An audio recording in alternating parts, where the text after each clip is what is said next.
nous parle. Chaque jour, Charles et Carole vous présentent la leçon de l'école du sabbat.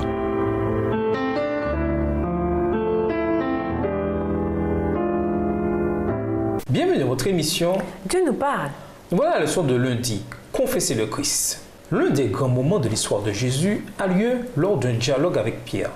Jésus vient d'avoir affaire à quelques scribes et pharisiens qui l'ont mis au défi de leur donner un signe, quelque chose qui prouverait son identité.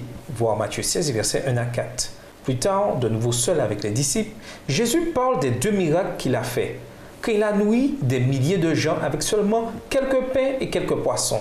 Tout cela, il a fait en mettant en garde les disciples contre le levain des pharisiens et des sadducéens. Matthieu 16, verset 11. Lisons Matthieu 16, versets 13 à 17. Que se passe-t-il ici? Que signifient les paroles que Pierre adresse à Jésus? Matthieu 16, versets 13 à 17. Jésus, étant arrivé dans le territoire de Césarée de Philippe, demanda à ses disciples, « Qui dit-on que je suis, moi, le Fils de l'homme ?» Ils répondirent, « Les uns disent que tu es Jean-Baptiste, les autres Élie, les autres Jérémie ou l'un des prophètes. Et vous, leur dit-il, qui dites-vous que je suis ?» Simon-Pierre répondit, « Tu es le Christ, le Fils du Dieu vivant. » Jésus, reprenant la parole, lui dit, « Tu es heureux, Simon, fils de Jonas, car ce ne sont pas la chair et le sang qui t'ont révélé cela, mais c'est mon Père qui est dans les cieux. » Ici, Pierre s'exprime avec beaucoup d'aplomb sur sa foi en Jésus. Et il est clair, d'après Matthieu 16, verset 20, que cette confession de Christ comme Messie était également partagée par les autres. Ce fut un tournant dans le ministère de Jésus, même si les disciples, y compris Pierre, avaient encore beaucoup à apprendre. Les disciples s'attendaient toujours à ce que le Christ régnât en qualité de prince temporel. Ils pensaient que, bien qu'il eût si longtemps caché son dessein, il ne resterait pas toujours dans la pauvreté et l'obscurité. Le temps approchait où il établirait son royaume. Que la haine des prêtres et des rabbins fut invincible, que le Christ dut être rejeté par sa propre nation, condamné comme séducteur et crucifié comme malfaiteur, une telle pensée n'entrait pas dans l'esprit des disciples. Dès que les disciples reconnaissent Jésus comme le Messie, Jésus commence à enseigner qu'il doit souffrir et mourir. Voir Matthieu 16 et versets 21 à 23.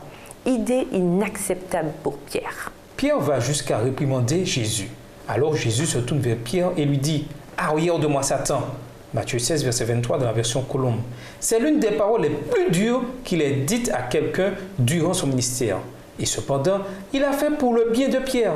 Les paroles de Pierre n'étaient que le reflet de ses propres désirs, sa propre attitude égoïste, de ce qu'il voulait lui. Jésus a dû l'arrêter tout de suite.